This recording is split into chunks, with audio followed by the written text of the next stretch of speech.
గురుగారు ధనస్సు రాశి వారికి ఈ శత్రు పరాభవనామ సంవత్సరంలో ఏ విధంగా ఉండబోతుందంటారు? అమ్మ నాకు అన్నిటికంటే నచ్చింది ఇప్పుడు మీరు స్పష్టంగా శత్రు పరాభవన సంవత్సరం అని చెప్పారు. ఎందుకంటే ముఖ్యంగా ఈ ధనస్సు రాశి వాళ్ళు ఎప్పుడు అది తెలుసుకోవాలి. ధనస్సు అంటే బాణం, బాణం వేసేది. దీనికి అధిదేవత గురువు బృహస్పతి. బంగారం, చాలా నమ్మకము, నిజాయితీ. ఒక ప్రపంచంలో ఎవరినైనా పూర్తిగా మీరు నమ్మాలంటే ధనస్సు వాళ్ళని నమ్మచ్చు. 100% వాళ్ళు నిజాయితీతో ఉంటారు. చాలా తెలివైన వాళ్ళు, బుద్ధి కలిగిన వాళ్ళు. అన్ని విషయాలు వీళ్ళకి తెలుసు. వీళ్ళలో ఉండే లోపం ఏంటంటే ఓపిక తక్కువ. ధైర్యం కావాలన్నా, ఆశావాదం కావాలన్నా, ఏదైనా సలహా తీసుకోవాలన్నా, ఏదైనా ముందుకెళ్లాలన్నా వీళ్ళ సహకారం ఉండాలి. వీళ్ళ స్నేహితులందరూ కూడా నిజంగా అదృష్టవంతులని చెప్పుకోవాలి. వీళ్ళతో ఉన్న వాళ్ళందరికీ చాలా మంచి జరుగుతుంది.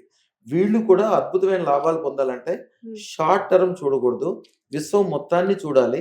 ఇప్పుడు చేసే ప్రతి పని కూడా 10 సంవత్సరాల తర్వాత, 10 తరాల తర్వాత కూడా. అంటే ఏంటి, బాణం వేసేవాడు ఎప్పుడు పరిగెట్టడు. ఉన్న చోటే నాకు ఏది కావాలని చూసుకుని చక్కగా కూర్చున్న చోట హాయిగా చక్కగా బాణం వేస్తాడు. టార్గెట్ ని చేరుకోవడం గ్యారంటీ. ఎందుకు, వీళ్ళకి అధిపతి బృహస్పతి. అదృష్టరత్నం దానం వలన వీళ్ళకు ఉండే చెడులన్నీ వెళ్ళిపోయి కేవలం లాభము, స్వర్ణం మాత్రమే మిగులుతుందమ్మా.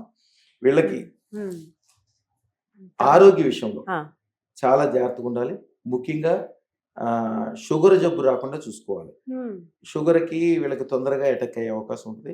ఊబకాయాన్ని కొద్దిగా తగ్గించుకోవాలి. వీళ్ళకి ఆల్రెడీ తేజస్గా ఉంటారు కాబట్టి ఎక్కువ ఊబకాయం రాకుండా జాగ్రత్తగా చూసుకుంటే ఇంకా వేరే ఇబ్బందులు ఏం లేకుండా అదృష్టం పెట్టుకుంటే అద్భుతమైన సంపదలు. నా ఇంట్లో 100 కిలోలు బంగారం కావాలంటే వీళ్ళకే 100% అవుతుంది అమ్మ. వీళ్ళు చేయాల్సిందంటే తెల్ల శనగలు ఉంటాయమ్మా, కాబూలీ శనగలు. తెల్ల కాబూలీ శనగలు ఎప్పుడు కూడా ఒక గుప్పుడు ప్రతి వారం అంటే జనరల్గా గురువారం పూట తెల్ల శనగలు తీసుకొచ్చి దాన్ని మొలకెత్తేటట్టు చేసి అమ్మవారి దగ్గర ప్రసాదం పెట్టి దాన్ని ప్రసాదంగా తీసుకోవాలి.